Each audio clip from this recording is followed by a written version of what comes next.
Merci à tous d'être présents pour ce webinaire qu'on organise Next Decision et Tale of Data. Rapidement, on va se présenter avec Roby. J'ai la parole, je continue et puis je te laisserai la parole ensuite, Roby. Donc, je suis Benoît Chéroux, je fais partie de la société Next Decision. On va se présenter très rapidement ensuite en termes de société. Et je m'occupe notamment de sujets autour de la data gouvernance. Et on a trouvé intéressant de partager avec vous l'offre de Tale of Data qui correspond à un certain nombre de sujets qu'on rencontre en termes de problématiques chez nos clients. Et donc, voilà. Roby, je te laisse te présenter. Oui, merci Benoît. Bonjour, je suis Roby Jameson, le CEO de Tale of Data, qui est une plateforme de data quality augmentée. Et donc, effectivement, comme le disait Benoît, on a un certain nombre de sujets en commun avec Next Decision autour de la gouvernance et de la qualité des données. Très rapidement, l'agenda de ce webinaire, une rapide introduction pour présenter les deux organisations Next Decision et Tale of Data, et assez vite se projeter ensuite sur la plateforme Tale of Data, donc la démonstration que nous fera Roby. On va essayer de couvrir tous les sujets. Il y en a pas mal qui sont couverts en termes de problématiques clients au sein de cette plateforme. Et puis, on terminera avec une rapide conclusion, revue des points clés de ce qu'on aura évoqué précédemment durant ce webinaire. J'enchaîne rapidement sur la présentation de Next Decision. Donc, on est expert autour d'un certain nombre de sujets.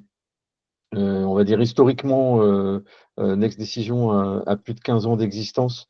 On est reconnu sur le marché pour notre expertise autour de la data et maintenant l'intelligence artificielle. Mais on a aussi bien d'autres savoir-faire autour notamment de l'organisation des systèmes d'information. Donc, on va avoir des équipes plutôt généralistes autour des problématiques d'urbanisation, d'architecture du système d'information et puis des projets plus en lien opérationnel avec, par exemple, des mises en place de CRM ou de RP. On a également un savoir-faire autour de la partie RSE et ESG. On accompagne nos clients à la fois dans la définition de leur stratégie autour de ces sujets-là, mais également l'implémentation d'outils qui permettent de piloter l'extra-financier au-delà du financier. Et puis, deux autres activités assez importantes, savoir-faire, autour du pilotage des rémunérations, et notamment des rémunérations variables. Et puis, une équipe qui va faire des applications à façon, développement sur mesure pour nos clients, pour traiter des problématiques en général très pointues chez nos clients, autour des dernières technologies du marché. Dernier point là-dessus, et je terminerai sur cette présentation de notre expertise. On accompagne nos clients à la fois dans la partie implémentation des solutions, mais également en amont des projets, autour du cadrage des projets, de la stratégie, que ce soit la stratégie ici ou la stratégie data notamment. La gouvernance, et ça va être un des sujets d'aujourd'hui qu'on va voir avec Roby. Une grosse activité support, on est certifié Calliope. Et enfin, une activité autour de l'ingénierie de la vente de licences. Et donc, on est revendeur d'un certain nombre de solutions pour le compte des éditeurs. Et donc, c'est un vrai savoir-faire différenciateur au sein de Next. Rapidement, l'offre gouvernance de la donnée au sein de Next, ça veut dire quoi concrètement? C'est des sujets où on va parler principalement d'organisation et de stratégie autour du patrimoine de données des entreprises. Donc, on va aussi bien définir des organisations, des rôles, que des feuilles de route, des projets à mener avec la valeur métier à porter autour de ces données. Bien évidemment, les sujets référentiels de données, on y reviendra, je pense, avec Roby également. Donc, mise en place d'outils dédiés pour la gestion des référentiels de données, notamment, ce qu'on appelle le MDM. Des sujets autour de on va dire, la qualification et la valorisation du patrimoine de données auprès des métiers, et notamment les data catalogues. Donc, ce sont une gamme d'outils qui permettent finalement de mettre en avant le patrimoine de données et les rôles associés à ces patrimoines de données. Et enfin, l'un des principaux sujets du jour, la partie qualité de données, qui est un peu le parent pauvre des projets en lien avec les données, où finalement on va construire un référentiel, où on va construire un reporting, où on va mettre en place une plateforme donnée, et finalement dans l'exploitation de ces données, on va rencontrer un certain nombre d'écueils et pas être en capacité de construire des analyses ou construire des indicateurs, ou simplement d'apporter de la valeur au métier parce que la donnée n'est pas de bonne qualité. Donc, on a mis un extrait de nos partenaires éditeurs sur ce type de prestation. Et enfin, encore une fois, très rapidement, on intervient chez plein de clients différents sur ces problématiques-là. À la fois certains grands groupes, comme vous voyez, Coopérative U, notamment des coopératives agricoles également. Et puis des groupes dans l'ingénierie environnementale, Antea Group par exemple, ou le retail avec VNB ou les mousquetaires. Donc voilà, un panel assez large d'interventions. L'objet de ce slide-là était aussi de montrer que c'est une réalité chez nos clients, chez Next, et c'est la réalité d'un peu tout le monde. Ce n'est pas forcément dédié à un seul secteur d'activité. On voit qu'il y a pas mal de typologies de clients qui sont impactés par ces sujets autour de la gouvernance de la donnée. Roby, je te passe la main. Merci Benoît. Oui, effectivement, donc je vais prendre le sujet là où Benoît l'avait laissé sur les références. Nous sommes éditeurs de logiciels, nous existons depuis un petit peu plus de 10 ans. Nous avons des clients dans beaucoup de domaines différents, beaucoup de tailles d'entreprises différentes, des activités différentes. Et le sujet qui ramène tout ça ensemble, c'est la data, la gouvernance de la data, la qualité des données. C'est notre sujet. Nous sommes vraiment positionnés sur tout ce qui est qualité des données structurées. Et la data structurée est partout. C'est la data dans des tables, dans des systèmes de fichiers, dans des bases de données. Et donc, ce sujet est prévalent, enfin, le problème de la qualité des données dans ces structures est commun à toutes les organisations, que ce soit des PME, des ETI, des grands groupes, des collectivités. Ce sujet est partout. Et nous apportons une approche à base d'IA et de nos codes que je vais pouvoir vous montrer dans la démo. Voilà, donc nous sommes d'une plateforme de data quality qui est utilisée par les équipes en charge de la qualité des données. Elle leur permet de prendre en main le sujet directement sur toute la data de l'entreprise pour mettre en place des contrôles, détecter des incohérences, détecter des anomalies, mais aussi mettre en qualité la donnée, produire de la donnée propre. Donc tout ça, je vais vous le montrer aussi dans la démo. L'idée, c'est une approche visuelle qui permet d'industrialiser la mise en qualité des données, que ce soit autant pour le contrôle que pour la production de données propres, de données certifiées. On peut passer à la suite. Et le lien entre la data quality et la data gouvernance, on a 2 slides pour situer un petit peu ça. La data quality, c'est un des piliers de la data gouvernance. Vous avez dans les slides la roue DAMA, l'organisation DAMA qui a érigé ce modèle. Donc, la data quality est un des piliers. Quand les organisations mettent en place un framework de data gouvernance, dans 95% des cas, la data quality est un des principaux piliers qui est retenu, tellement c'est important dans le sujet. Et par rapport à ça, se pose la question de l'outillage, de la méthodologie, et donc de comment est-ce qu'on obtient cette qualité et comment est-ce qu'on prévient les coûts de non-qualité qui sont quasiment inévitables quand on a de la data qui n'est pas de bonne qualité et qui n'est pas adéquate pour les différents usages de l'entreprise. Juste compléter par rapport à notre approche conseil auprès de nos clients, on voit que c'est un sujet qui vient de plus en plus, c'est-à-dire des clients qui reviennent vers nous avec un patrimoine de données pas suffisamment exploité, pas suffisamment connu.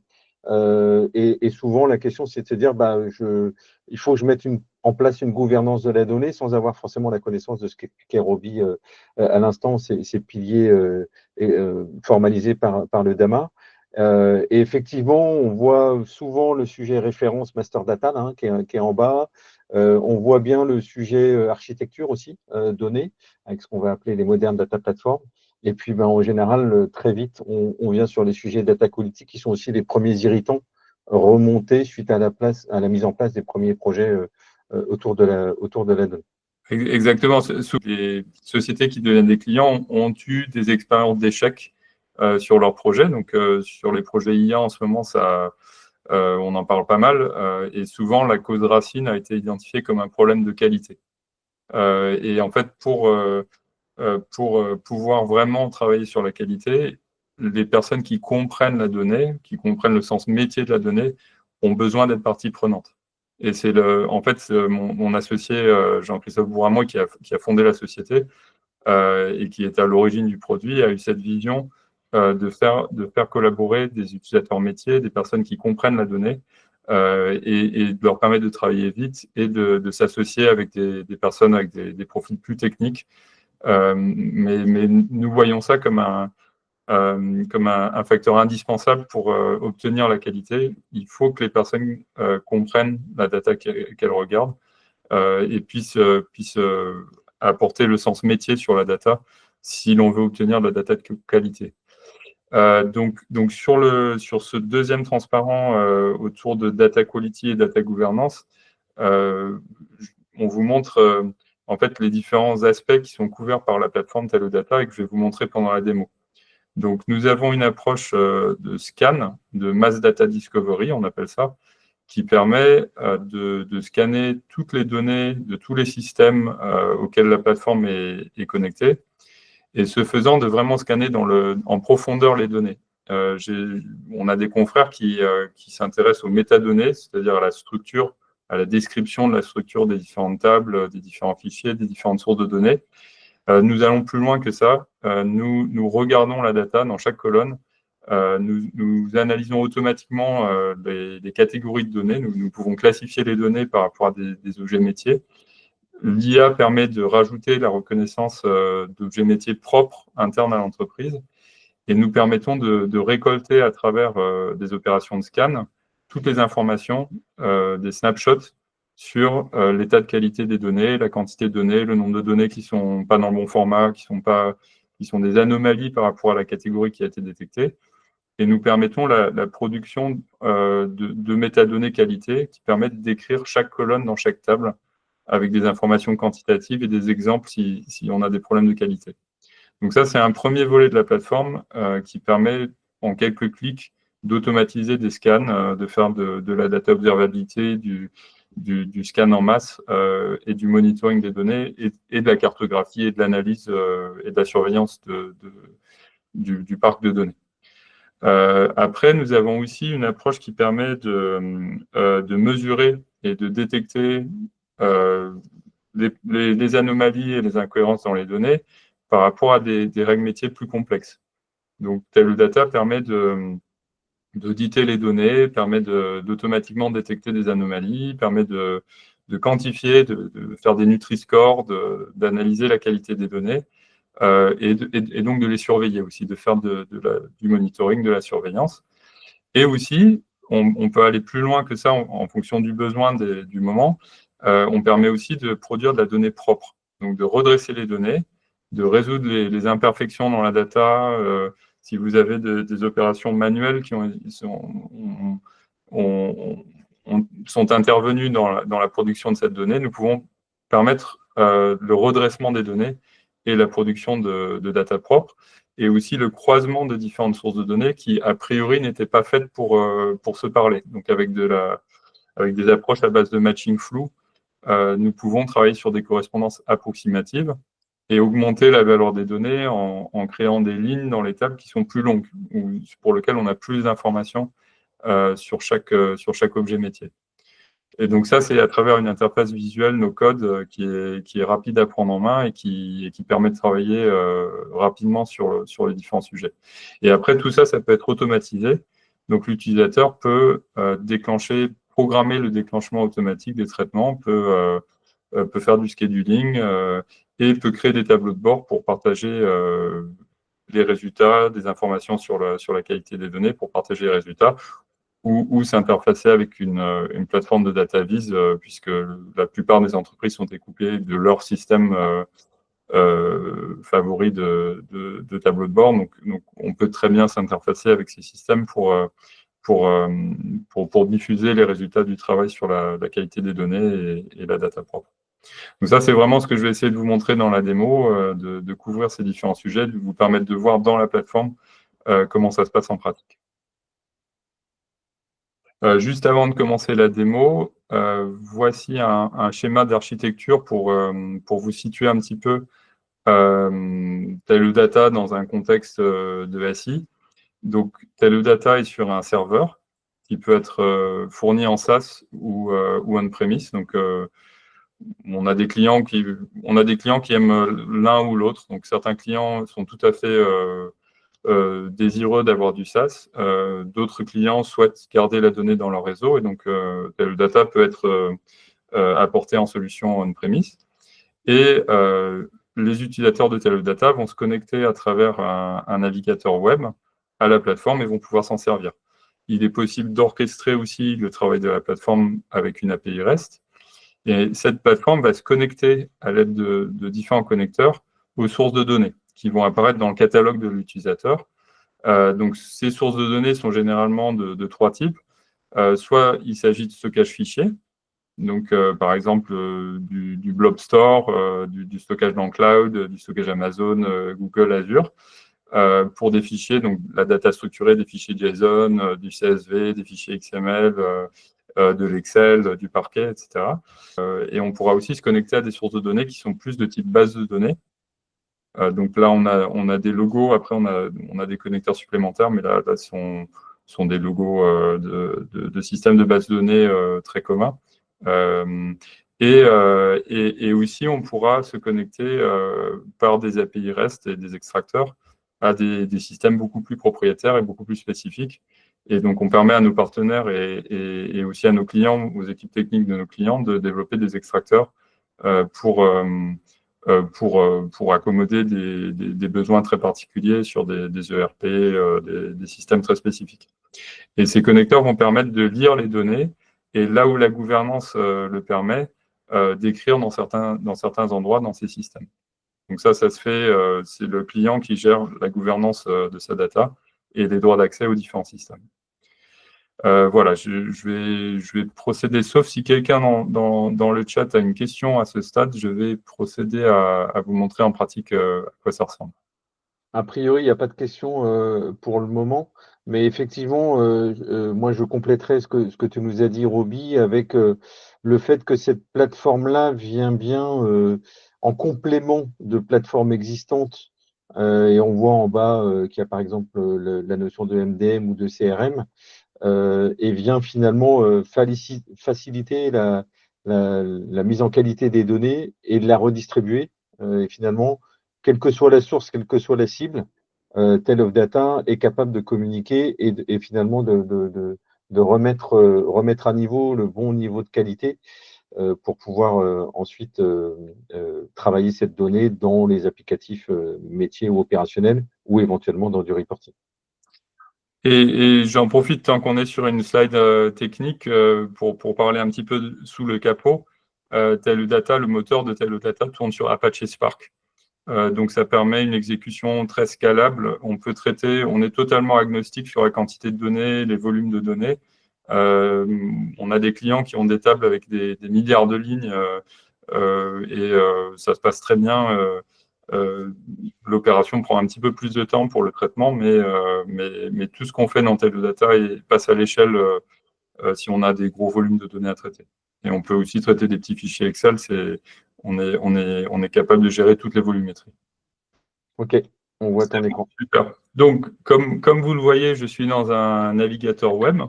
Je me suis logué à travers un accès par user mot de passe ou par SSO. On peut se connecter au SSO d'entreprise. Et en fait, on voit dans cette interface les différentes parties du logiciel qui correspondent à peu près à ce que je vous ai montré dans le slide fonctionnel. Donc là, je suis sur la page d'accueil. Et la première chose, c'est de récupérer de la data. Parce que si vous n'avez pas de data, le data ne sert à rien. Vous avez besoin des données. Et donc, ici, ce que vous allez pouvoir faire, c'est de vous connecter à travers un catalogue à différents systèmes. Donc, à chaque fois que vous voulez vous connecter à un nouveau système, vous pouvez demander une nouvelle source et paramétrer spécifiquement comment vous voulez vous connecter à ça. Donc, si je veux rajouter une nouvelle connexion à une base de données Snowflake, je peux cliquer dessus et puis ensuite, chaque source de données aura besoin d'informations, d'identifiants, de techno pour permettre la connexion au système. Une fois que je me suis connecté au système, j'ai un affichage qui est vraiment standardisé dans lequel je peux explorer des répertoires, des fichiers. Je peux cliquer sur un fichier pour avoir un aperçu. Et c'est la même chose pour des bases de données. On s'adapte aux différents étages dans les bases de données. Je vois les tables, je peux cliquer sur une table, j'ai un aperçu de la data. Et donc, tout est au même endroit dans mon catalogue. Donc, ça me permet, je peux poser quelques questions sur le nombre de lignes, avoir des données statistiques sur les différentes colonnes. Ça me permet d'avoir une vue d'ensemble et d'utiliser ces tables pour faire du travail, pour faire des traitements de data quality ou d'analyse. Donc, ça, c'est le data catalogue de TeleData. Et après, on peut avoir besoin de faire un scan en masse des données, comme je vous avais décrit tout à l'heure. Donc ça se passe dans le Mass Data Discovery, dans lequel je peux paramétrer des analyses pour dire quelle partie du catalogue est-ce que je veux scanner, et lancer le scan. Et je peux vous montrer d'ailleurs, si je veux créer un nouveau scan, je peux dire je veux faire une nouvelle analyse, nouveau scan, je vais paramétrer un nouveau scan. Je vais choisir dans le catalogue les systèmes ou les dossiers que j'ai envie de scanner. Je vais, voilà, donc je dis je veux scanner cette base de données et ce fichier-là. Je peux choisir les catégories de données à reconnaître. Donc, nous, on appelle ça des natures de données. On a un certain nombre de natures qui sont built-in, qui sont disponibles nativement dans la plateforme, mais vous pouvez rajouter les vôtres si vous voulez détecter des plaques d'immatriculation allemande ou des numéros de compte client avec un format particulier. Vous pouvez définir vos propres natures, y compris à partir d'un catalogue de valeurs admises. Et donc, si vous sélectionnez toutes les natures vont être détectées au fur et à mesure. Vous pouvez choisir de produire des statistiques. Donc, vous pouvez demander, par exemple, dans chaque colonne, combien de valeurs distinctes est-ce qu'il y a dans chaque colonne, la moyenne, l'écart type, les pourcentiles, le min, le max. Ça va ralentir le calcul et créer un petit peu plus de charge sur les serveurs de données. C'est optionnel. Et vous pouvez choisir d'exporter les résultats, donc les métadonnées qualité, le rapport du scan de manière cumulative dans un endroit dans votre catalogue. Donc, vous pouvez choisir un nom de fichier et dire je rajoute ces données cumulativement. À chaque scan, je vais accumuler les données ou je veux juste garder le dernier résultat du scan. Et ensuite, vous pouvez aussi combiner ça avec le déclenchement de workflow que je vais vous montrer un petit peu plus tard, qui permet de faire le traitement et l'analyse des données, le monitoring, la détection, toutes ces choses-là. Donc ça peut permettre de combiner le scan avec l'exploitation des résultats. Et vous pouvez aussi planifier, donc comme pour les workflows, vous pouvez planifier des exécutions pour dire je veux lancer ça le lundi et le mercredi, ou je veux lancer ça le dernier jour du mois et le 20e jour du mois, ou toutes les 10 minutes. Vous pouvez, juste en quelques clics, planifier l'exécution du scan. Donc ça, c'est la mise en place du scan. Et après, une fois que le scan a tourné, vous pouvez visualiser les résultats et vous allez voir dans chaque entité de votre catalogue combien vous avez de lignes, combien vous avez de cellules, combien vous avez de valeurs vides, combien est-ce que vous avez de problèmes de nature, quelle est la qualité relative de chaque sous-ensemble de données. Et vous allez pouvoir descendre en mode drill down pour pouvoir regarder spécifiquement sur une table l'état de la qualité. Donc, on vous donne un outil d'exploration. Vous pouvez aussi analyser directement les données brutes du scan, mais on vous donne un outil d'exploration qui vous permet de télécharger un rapport PDF, vous pouvez le donner à quelqu'un d'autre, et vous pouvez explorer vos données, savoir combien vous avez à quel endroit et dans quelle quantité. Et vous pouvez aussi regarder en annuaire inversé les natures pour pouvoir dire combien est-ce que j'ai de lignes, combien est-ce que j'ai de noms de famille, la data personnelle, où est-ce qu'elle se trouve sur mon système. Donc, je vais pouvoir voir dans chaque système de mon catalogue où est-ce que j'ai des noms de famille complets et combien, ou quelles sont les tables qui en contiennent beaucoup. Comme vous le voyez, on ne prend pas en compte le nom de la colonne. On est vraiment en train d'analyser la donnée et de dire, ah, bah, MP surname, ça contient un nom de famille. Il y en a 650 à tel endroit. Donc, vous pouvez, en cochant une case, visualiser toute la data sensible, tous les endroits où vous avez de la donnée RGPD. Au moment où, pour le scan le plus récent, vous pouvez voir tous les endroits où il y a des emails, tous les endroits où il y a des numéros de téléphone, tous les endroits où vous avez de la data sensible, des comptes bancaires, des choses comme ça. Et si vous rajoutez vos propres natures, vous pouvez aussi détecter vos objets métiers automatiquement juste en programmant une analyse et en lançant un scan. Du côté du catalogue, le rapport est envoyé dans un fichier et vous avez un format standardisé qui contient une description. Chaque ligne va contenir la description d'une colonne dans une table, que ce soit une table fichier ou une table base de données ou une table obtenue par API REST. Vous allez avoir une description dans un format standardisé des métadonnées qualité. Donc peut-être que je vais tomber sur un exemple avec un problème de qualité. Voilà, j'ai des exemples de formats invalides pour le type qui a été détecté. Là, on a détecté des nombres réels. J'ai des problèmes de format. J'ai des problèmes de... J'obtiens des exemples, par exemple ici, pour des noms complets, de noms qui paraissent pas corrects pour l'IA qui a détecté ça. Voilà, donc ça c'est la partie Mass Data Discovery. Après, vous avez, donc je vous en parlais tout à l'heure, la possibilité de créer des tableaux de bord pour pouvoir partager des indicateurs sur la qualité des données, sur l'amélioration des données. Donc là, c'est en train de charger le tableau de bord.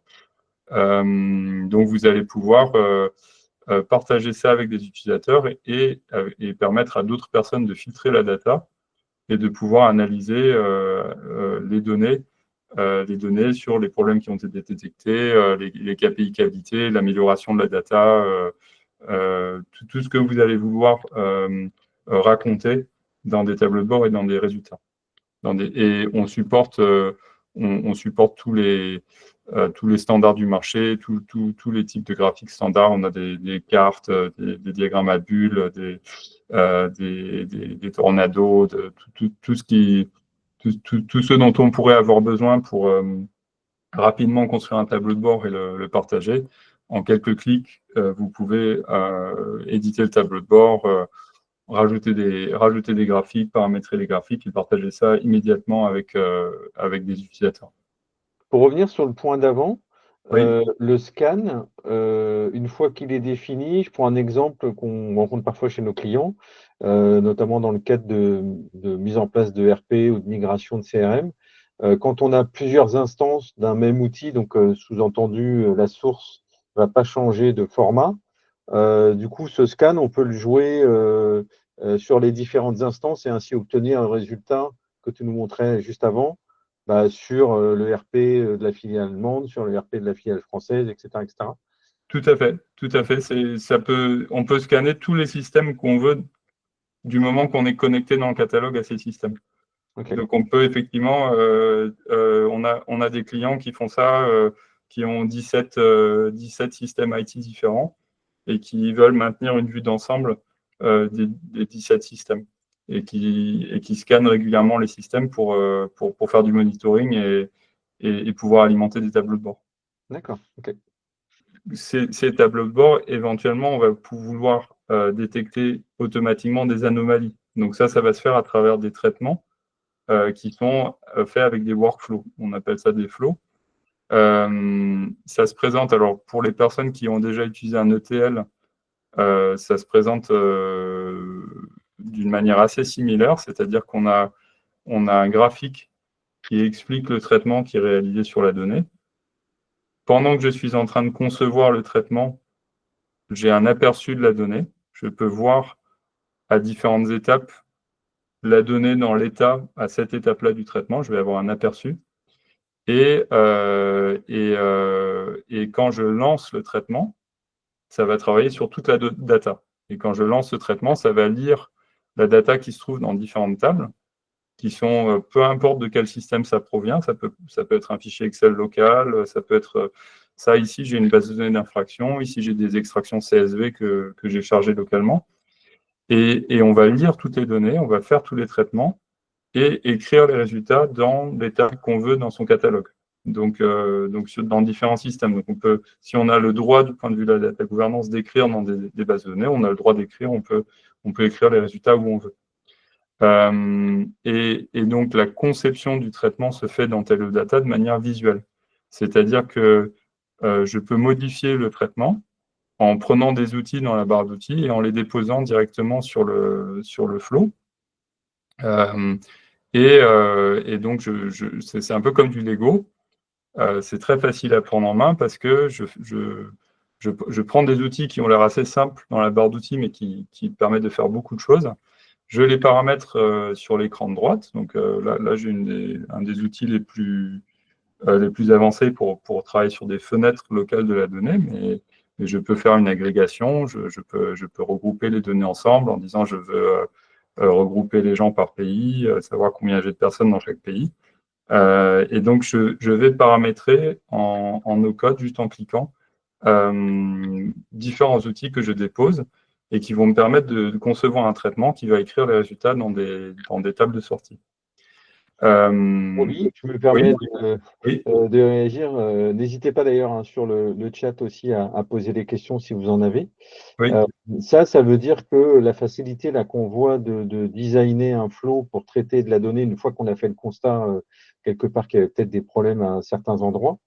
Sur les projets, en fait, ça veut dire qu'on fait finalement du co-design quasiment entre le métier et les développements. Je pense à une référence qu'on a ensemble où on a fait ça, hein. Donc ça veut dire que là où avant on devait peut-être avoir des règles expliquées enfin, écrites par le métier, puis transmises à une DSI qui doit développer les traitements et qui donne les résultats, là finalement on se met ensemble autour de la table et on le fait quasiment en live, ce qui n'empêche pas de documenter, mais en tout cas on construit et on expérimente en même temps, quoi. C'est ça, Et, hein. et- et souvent, la data quality, c'est un sujet qui est assez difficile, qui est assez ardu, parce qu'on découvre dans la donnée des choses qu'on ne savait pas. Et donc, on détecte des anomalies, des problèmes à résoudre qui, en fait, sont en train de causer des problèmes en aval.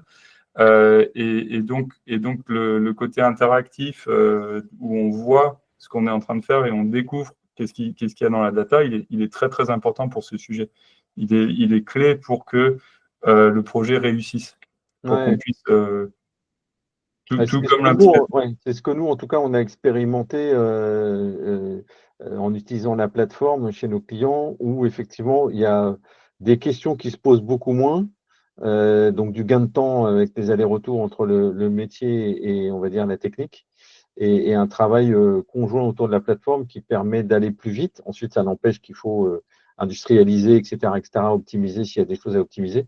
Mais pour autant, dans la définition, on va beaucoup plus vite, et notamment avec ce que tu as montré rapidement là, mais les aperçus de données à chaque étape, ça permet très concrètement de voir le résultat au moment où on est en train de faire et de spécifier quasiment les traitements à mettre en place, quoi. Et je vais l'illustrer avec l'éditeur de préparation parce que ici, pour résumer le cas qui est présenté, qui a inspiré de travail réel qu'on a fait avec le ministère de l'Intérieur, on a des fichiers CSV qui contiennent des données sur des ventes de véhicules. C'est 2 mois différents d'exploitation.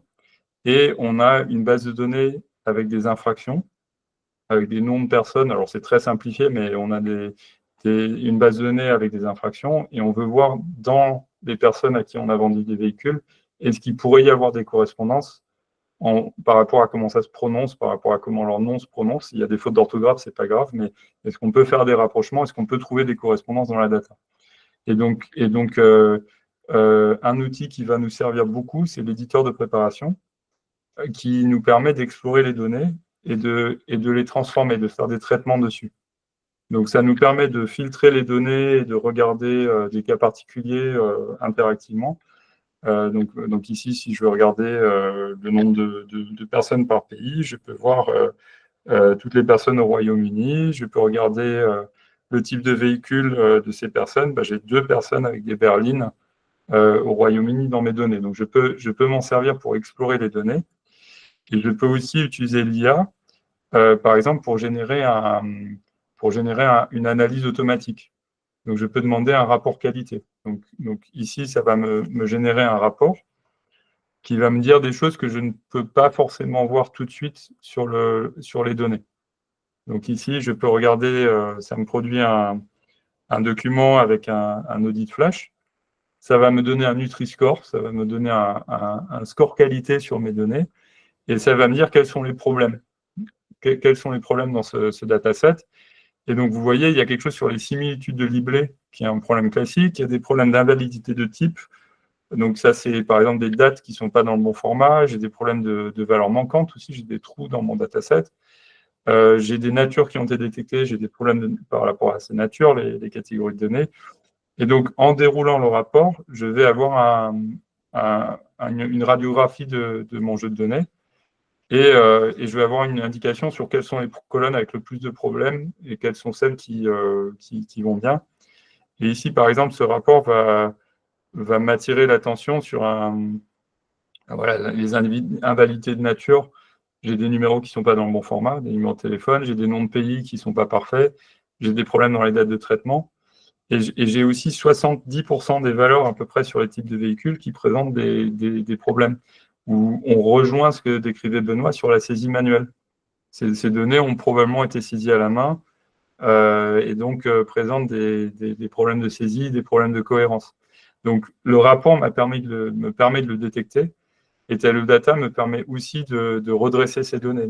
Donc là, je peux utiliser par exemple ce problème sur les types de véhicules. Et je peux aller voir dans ma liste de transformation. J'ai une centaine d'opérations de transformation prêtes à l'emploi qui permettent de travailler sur plein de problèmes classiques de data quality. Et j'ai des outils de regroupement pour pouvoir regrouper pour ces libellés de véhicules. Ça m'intéresse de pouvoir les regrouper ensemble par libellés similaires. Donc, je peux utiliser un outil pour faire un regroupement. J'ai différentes approches possibles. Je peux dire que je veux travailler sur le type de véhicule. Et quand je configure cet outil, TeleData va identifier les clusters automatiquement et va me permettre de les passer en revue. Donc, il a trouvé un cluster il y a 3 orthographes différentes autour de monospace. Il y en a 3 autour de break. Bon, Berlin, on avait vu tout à l'heure. Il y a Berlin avec un S et Berlin sans S. Et je peux passer en revue ces regroupements et dire si je suis d'accord pour les regrouper. Et choisir l'orthographe de regroupement. Donc, si je voulais garder le S pour tout le monde, je pourrais le corriger ici. Et donc, je peux passer en revue et regarder chacun des regroupements. Donc là, j'ai 3 orthographes pour monospace. J'ai un aperçu des données qui sont concernées. Je peux dire que c'est très bien de remplacer. Break, effectivement, c'est très bien de le remplacer. On pourrait avoir un cas où, en fait, j'ai besoin de dire non, celui-là, c'est pas la même chose, il faut le séparer. Donc, je suis dans un travail où je suis assisté et qui me permet d'aller très vite et de redresser la donnée. Donc là, vous avez un exemple où, en fait, cette opération de regroupement s'est traduite par une opération de recherche et remplacer qui a été faite en un coup. En quelques clics, j'ai redressé la donnée. Et maintenant, si je vais aller regarder les types de véhicules et le nombre, j'ai de la donnée qui est propre. Alors que tout à l'heure, j'aurais eu Berlin avec un S, Berlin sans S, 3 orthographes différentes pour monospace, etc. Dans les autres styles de transformation. Oui, Benoît. Oui, j'allais juste te dire, en termes de timing, il nous reste 5-7 minutes Oui. sur la partie démo. Je sais que tu pourrais en parler longtemps, mais oui, je pourrais. Contraint par le temps. Alors, je vais aller à l'essentiel. À chaque fois que je clique sur des colonnes, je peux avoir des suggestions de transformation. Donc, par exemple, ici, j'ai des dates dans mon fichier CSV qui ont été saisies, qui présentent des problèmes de format. On me propose de redresser les dates. On détecte avec l'IA des solutions possibles d'orthographe, d'interprétation du format de date, qui me permettent de redresser les dates dans un format correct. Alors là, j'ai besoin de l'aider un petit peu. Donc, je peux travailler avec la plateforme pour faire tous ces travaux de mise en qualité. Et maintenant, j'ai plus que les numéros de téléphone qui présentent un problème. J'ai des transformations qui me permettent de corriger les problèmes de format. Je vais le demander. Je peux choisir un nom de pays par défaut, le format que je souhaite. Après, ça dépend du besoin métier. J'obtiens en fonction de mon besoin une colonne redressée. Là, je peux supprimer l'ancienne colonne et avoir un dataset qui a été nettoyé, qui a été redressé en quelques opérations élémentaires. Il est possible de se connecter à une plateforme d'IA. Donc, dans les sécurités et autorisations, on peut mettre une clé d'IA. Donc, il faudrait que je rajoute ma clé OpenAI. Donc, on peut mettre des connexions à différentes plateformes. Donc, je vais rajouter ma clé ici pour pouvoir utiliser OpenAI. Donc, ça se fait sous le contrôle de l'entreprise. On empêche la sortie des données. Mais après, une fois que la clé d'API est branchée, je peux utiliser une transformation à base d'IA générative. Donc, d'écrire dans un prompt, d'écrire le traitement que je veux faire et obtenir un aperçu et du code généré par l'IA qui va me permettre de faire le traitement en masse. Donc, un exemple que je peux dire, c'est la colonne adresse contient un numéro de rue. Je voudrais l'extraire dans une autre colonne.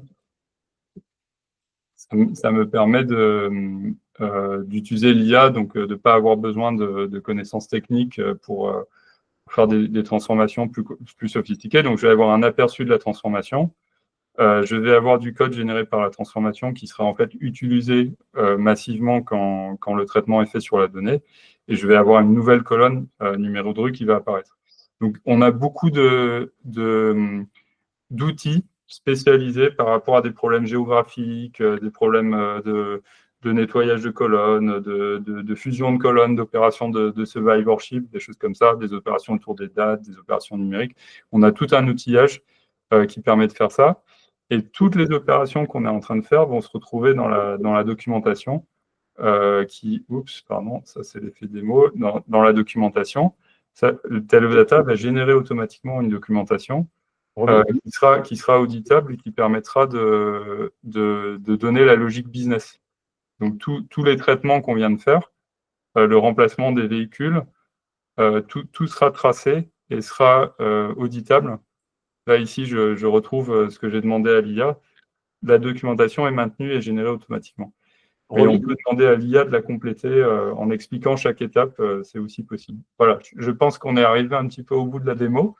On a une question par rapport aux corrections qui ont été appliquées, par exemple, à ce que tu nous as montré sur le téléphone ou d'autres choses. Oui. La question, c'est comment elle est appliquée et propagée, et est-ce qu'il y a un flux retour vers le système source? Alors, en fait, ça dépend des connecteurs.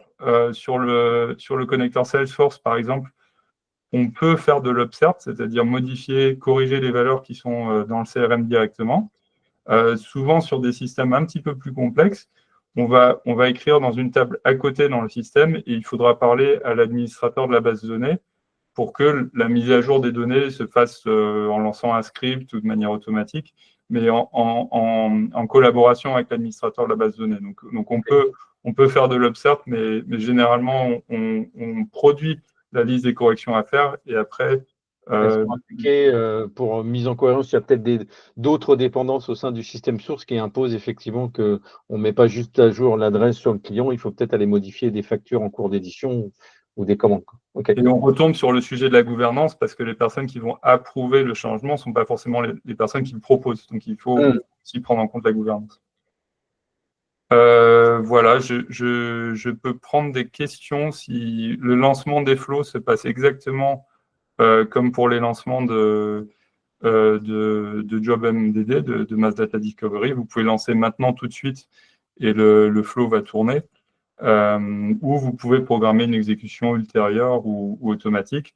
Il y a des choses que je ne pourrais pas vous montrer en si peu de temps qui concernent le chaînage de traitement, le data lineage qui vous permet de voir comment les différents traitements sont connectés entre eux et si la data dans telle table source est incorrecte, quels sont les systèmes qui sont affectés, quelles sont les tables qui sont affectées ou les dashboards qui sont affectés. Ça vous permet aussi de naviguer dans l'application de manière très, très intuitive entre les traitements, les sources de données. Et l'autre chose que je ne peux pas vous montrer aussi en si peu de temps, c'est l'aspect collaboratif, où c'est possible de collaborer à plusieurs sur des espaces de travail qui permettent de travailler tous ensemble sur les mêmes traitements en équipe. Donc on Et a ça rejoint une question du coup qu'on a eue qui était de dire est-ce qu'il est possible de mettre en place un workflow de validation finalement la proposition que tu évoquais là de correction de données avant qu'elle soit intégrée peut-être dans le système source. Est-ce qu'il oui, est possible par l'outil, c'est peut-être l'aspect collaboratif que tu viens de dire là, hein, oui, tout à fait. par ce biais-là, on peut le transmettre à quelqu'un d'autre qui doit approuver avant que ça passe C'est en, ça, c'est ça. On a un mode revue collaboratif qui permet de mettre des feux tricolores sur certaines parties. La personne qui lit voit en lecture seule le workflow, peut valider avec un système tricolore. Et je vois aussi une question sur l'outil de data catalogue. Oui, bien sûr, enfin, les résultats du scan MDD, on a des clients qui intègrent ça dans leur data catalogue. On a vu ça notamment avec Data Galaxy. Un export des métadonnées qualité de telle data qui sont reprises dans le data catalogue pour l'enrichir. Merci beaucoup pour la démo. Je sais que l'exercice est toujours compliqué. On se l'était dit avant, en si peu de temps, arriver à présenter toute l'étendue de ce que c'est faire un Tale of Data, c'est pas évident. Et encore une fois, avec la vision intégration que porte Next, cette solution-là, on la met en place, on l'expérimente aussi chez certains de nos clients et on voit très rapidement la valeur que ça apporte. Et encore une fois, sur des problématiques concrètes, Roby, tu nous as montré en 2 temps, 3 mouvements quelques exemples, mais on sait que probablement vous en avez beaucoup aussi dans vos contextes. Donc, c'est aussi assez simple de prouver la valeur d'un outil comme ça, parce que ça vient résoudre un certain nombre d'irritants.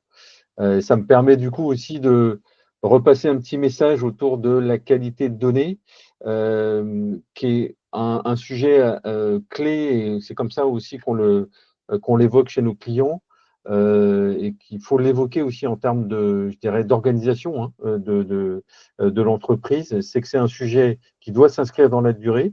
Souvent, on le voit sur un certain nombre de projets, soit des projets CRM, des projets ERP, il y a un effort qui est fait au moment de l'installation d'un nouvel outil pour reprendre les données de l'ancien système, de les redresser et puis de les remettre dans le nouvel outil. Et puis, au fur et à mesure du temps, pour les raisons que tu as évoquées, des erreurs de saisie, des changements d'utilisateurs, des process peut-être pas suffisamment documentés, on voit que la qualité de données se dégrade parce que la gouvernance au sens large n'est pas forcément complètement mise en place. Et l'incidence de ça, on l'a assez vite, hein, et ça, vous le vivez probablement dans vos différentes structures. C'est que ce qu'on arrive à sortir à partir de ces données de faible qualité et pas de bonne qualité, puisqu'il y a, il y a des résultats manquants ou même des résultats erronés. Donc, l'incidence, elle est assez forte. Et ce qu'on voit, nous, chez nos clients, c'est que il faut redresser la donnée et donc du coup, on fait avec les moyens du bord, excusez-moi le terme, pour arriver à essayer d'améliorer la qualité du résultat de l'indicateur, par exemple, ou du tableau de bord, au prix souvent d'un effort humain assez important.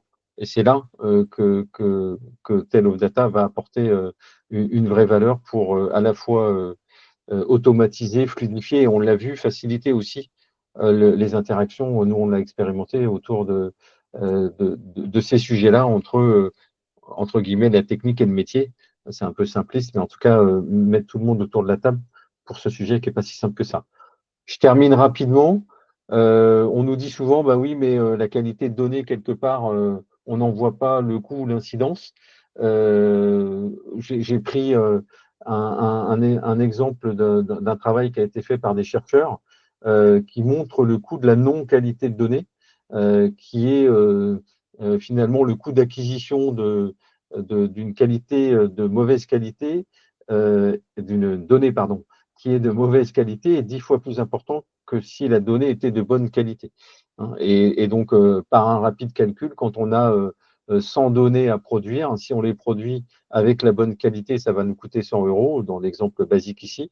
Dès qu'on a 20% de données qui ne sont pas qualitatives, le coût d'acquisition des données, qui inclut notamment le redressement des données non qualitatives, va être à 280 euros. Donc, on voit par cet exemple, alors, OK, c'est un travail de recherche, mais néanmoins qui donne des éléments assez concrets.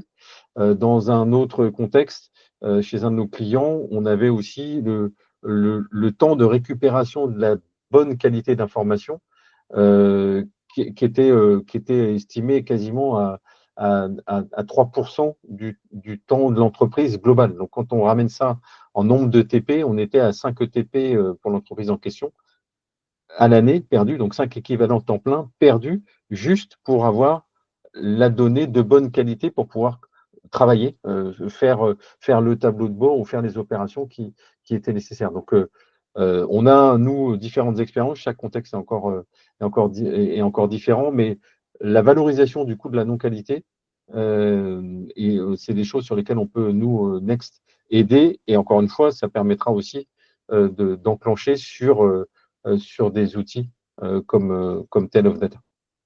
Oui, et là, je rejoins totalement Benoît aussi. On est complètement en phase. La data quality, ça s'inscrit dans la durée. Et puis, ce qu'on voit, c'est que notre plateforme apporte un ROI immédiat. On a un benchmark client, le groupe Manutan, quand ils ont acheté Tell Data, ils ont refait des choses qu'ils avaient faites en Python. Ils nous ont dit, bon, on a vu, ça nous avait mis 10 jours en Python et on a pu refaire la même chose avec Tell Data en 2 heures. Donc, c'est pas toujours évident pour des gens qui ont une culture de codeur de comprendre ça. En fait, on peut travailler beaucoup plus vite avec un outil comme Tell Data qu'avec des approches traditionnelles à base de code. Le code pour faire de la data quality, c'est pas très adapté. C'est beaucoup mieux quand on voit et qu'on peut impliquer des utilisateurs métiers dans le processus.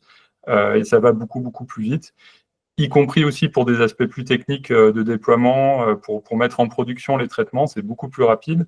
Nous, on permet à nos clients d'économiser des mois de projet avec une journée de formation pour les utilisateurs pour pouvoir commencer à utiliser la plateforme de manière autonome. Le temps de mise en œuvre est considérablement réduit et on peut travailler sur le sujet intéressant qui est vraiment sur la data et moins sur l'environnement technique et les sujets techniques. Donc ça permet de retrouver des liens. On a une calculatrice que je vais mettre dans le chat qui permet d'aider à recenser un petit peu tous les postes d'économie que permet une solution comme Tell Data. Et je vois qu'il y a des questions sur… Oui, sur l'intégration en amont d'un data warehouse pour projeter. Voilà, oui, c'est tout à fait possible pour faire exactement ce que Théo a décrit. C'est un des cas d'usage possibles. Ça peut aussi être sur de la data existante dans le data lake ou le data warehouse pour pouvoir produire du reporting, extraire des données, les préparer dans un format particulier. Tous ces cas d'usage existent chez nos clients. Ouais. Et ça rejoint ce que tu disais tout à l'heure, hein, avec la boucle rétroactive vers le système source qui peut être mise en place avec effectivement les responsables applicatifs pour ne pas déporter finalement uniquement dans le data warehouse cette problématique de qualité de données, mais essayer de la faire remonter en amont. Et on va dire que la mise en place et on va dire la révélation aussi des traitements qui sont faits dans Tale of Data, dans cette plateforme-là, vont aussi avoir des impacts en termes de process métier potentiellement dans les systèmes sources en amont pour se dire comment on peut mettre en place un process qui va fiabiliser la donnée dès son entrée dans le système. Donc, il y a, là, on est sur de l'analyse, de la correction et effectivement, on bénéficie de ça via cette plateforme, mais il y a aussi des incidences en termes de process et d'évolution potentiellement des process. On va terminer rapidement, on est juste à temps. Voilà, Ouais. c'était en quelques mots notre proposition de valeur, l'IA, l'approche no-code, l'automatisation, la semi-automatisation des tâches pour un gain opérationnel et une efficacité augmentée avec une plateforme vraiment centrée sur le sujet de la qualité et ce pilier-là de la data gouvernance qui est la data qualité. Bah, écoutez, on clôture le webinaire. Merci beaucoup, Roby, pour le partage et l'échange. On croit beaucoup à cette solution-là. Donc, on est à votre disposition avec Roby pour poursuivre la discussion. Merci pour vos questions et le côté interactif qui nous a permis de répondre à peut-être quelques petits problèmes que vous rencontrez chez vos clients, aux questions qui se posent aussi chez vous en termes de système d'information. Et puis voilà, vous aurez, je pense, le replay qui sera disponible bientôt sur notre chaîne Next Decision. Et on vous souhaite une très bonne journée et un bon appétit à très court terme. Merci, Roby. Merci beaucoup, Benoît.